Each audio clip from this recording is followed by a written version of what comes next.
તો આમાં અલગ અલગ કલરના મોડલ હોય કે તમે એક જ કલરમાં વેરિએશન બનાવો? કલરમાં 6-7 અલગ અલગ વેરિએશન આપીએ. એક બોક્સમાં બધા કલર મિક્સ કરીને દઈએ, તેથી શું એનાથી સેલિંગ વધી જાય કે હોલસેલ વાળો રિટેલ વાળો લેવા માટે એક બોક્સ લઈ લે તો એને બધી રેન્જ મળી જાય.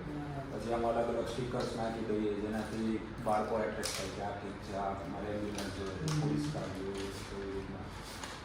ઓટોમેટિક એક જ મોડલનું સેલિંગ વધતું જાય ખાલી સ્ટીકર્સને કલરના કારણે.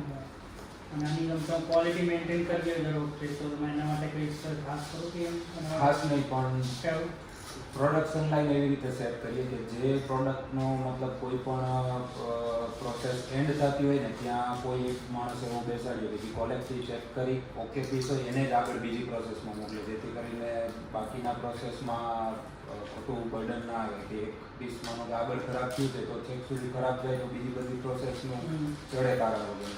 એટલે એક પ્રોસેસના એન્ડ એક માણસ કે જે ક્વોલિટી ચેક કરી અને ખરાબ પીસને સાઈડમાં કરી.